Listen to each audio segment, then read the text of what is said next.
1968 is when the last of the offset lowboys like this were made, and after that they came out with a configuration that was more suitable for yard maintenance, groundskeeping, and the first one of those was the model 154, followed by the 185, and then followed by the 184. This is the 184, the last version of it, and I guess the last thing of a Cub of any sort that was built would have been a 184.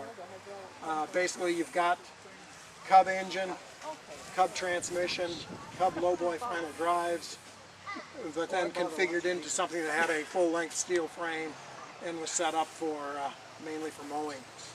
So that's what we've got here. I'm not sure which version of the mower we've got on there.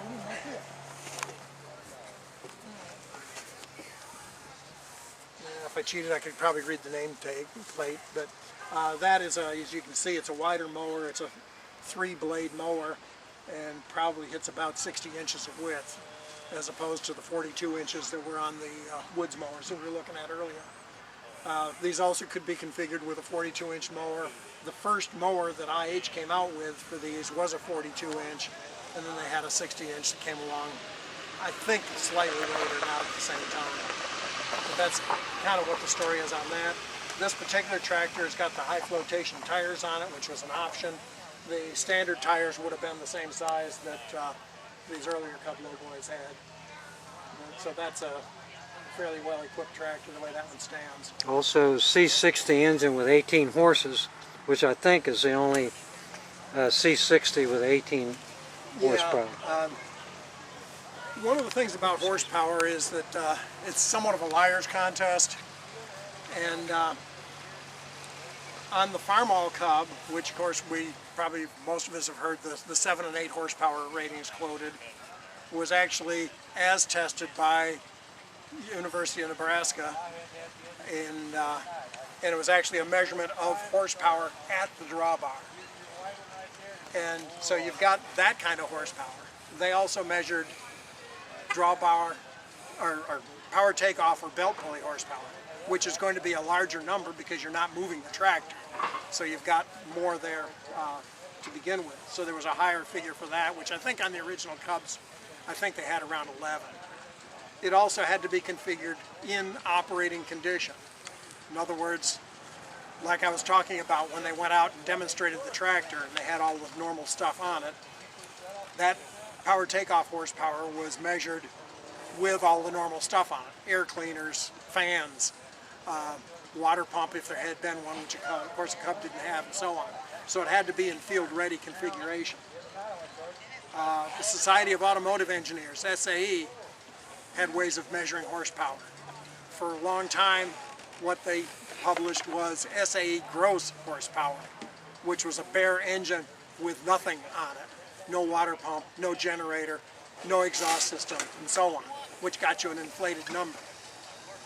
Then, sometime in the late 60s, SAE decided to start quoting net horsepower, which is a smaller number because it had all of those accessories on it. Of course, if you had an air conditioning pump, it wouldn't have been engaged, so you're still not getting the true picture.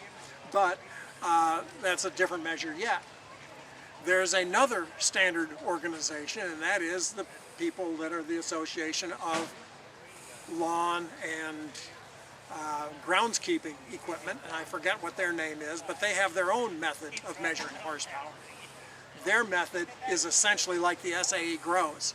A bare engine, fans disconnected, and so on, and that's what you always find on lawnmowers. So when you see a Cub, or a lowboy actually at this point, they didn't use the word Cub too much, a lowboy 184, 18 horsepower, it was measured by the rules that the lawnmower people. Okay, so we take our 7 horsepower measured at the University of Nebraska and compare it to 18 horsepower measured by the lawnmower people. Well, you take that 18 horsepower, you might as well break the stick in half, and what you got is probably about 9 or 10 horsepower if it had been measured in Nebraska. And we're all in Missouri right now, so show me. You know? Okay. So when we talk about these being 18 horsepower, they are much smaller horses than the ones they have in Nebraska. So, you know, keep that in mind. And when you talk about improving one of these to the latest specs, there isn't that much you can do.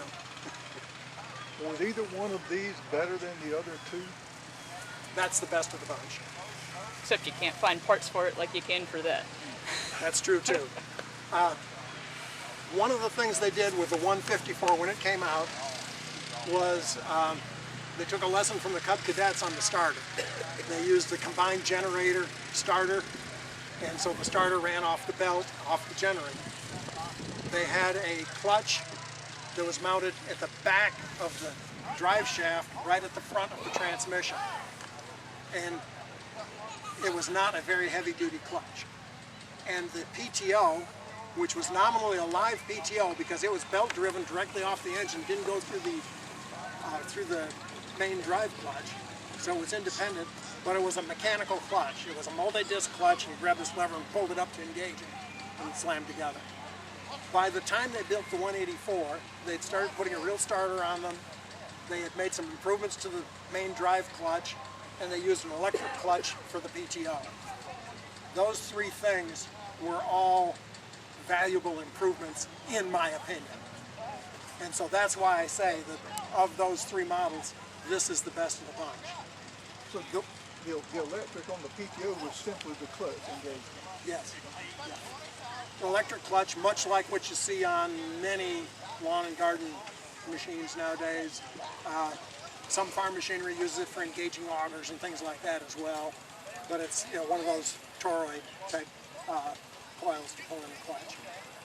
In fact, it's very similar to the clutch that's on almost every automotive air conditioning system, if you're familiar with those. They're very similar as far as the way they're designed. So that was the big thing on the 184, was that those changes had been made. Between the 154 and the 185, there really wasn't a whole lot that changed. In fact, there were probably running changes made during the 154 production that were more difference than the change from the 154 to the 185. So the 84 was later than the 85? Yes. Logic being? Well, it made sense in the context that International at the same time was also building 284s, 684s, 884s. You know. But yeah, they actually had gone from 185, next model was 184. Okay, anything else on... There's your little boy blade you were talking about. Yes. And you can see what John was talking about here. Now this is coupled short, and you can see the bend that I was talking about right here. It was up so short that this is running away. I knew there was something down here. So those things were made just to bring that up. If you were to put a Cub 54 blade on here, this thing would be just about dragging on the ground. The blade would be pointing uphill. Would not work well. I guess people have done it and used them, but it's certainly not ideal. So that's where the difference is. And these other pieces, although they may look the same, they're different lengths. So you know, you can't even interchange those. Okay. A couple more Bear tractors. This one's again a fairly early one. It's 48. It's got the long ends on the dash. No hydraulics on it. Not too much else to point out on it. Swinging drawbar. Yeah, it does have a swinging drawbar on it. That was a relatively common item on the early tractors. Later on, when they started using them more for mowing, you didn't see as many of those anymore. But there's one on there. Wider mesh on the grill. Yeah, it's got the wide mesh grill. If we look at this tractor, which is a said to be a 56, sounds right to me. That's the earliest of this multi-bar style. On the bottom exhaust, which came along in 55, 54. Again, Bear tractor, not too much else more to add on it.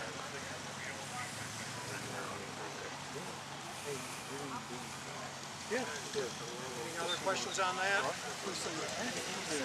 Boy, you got it.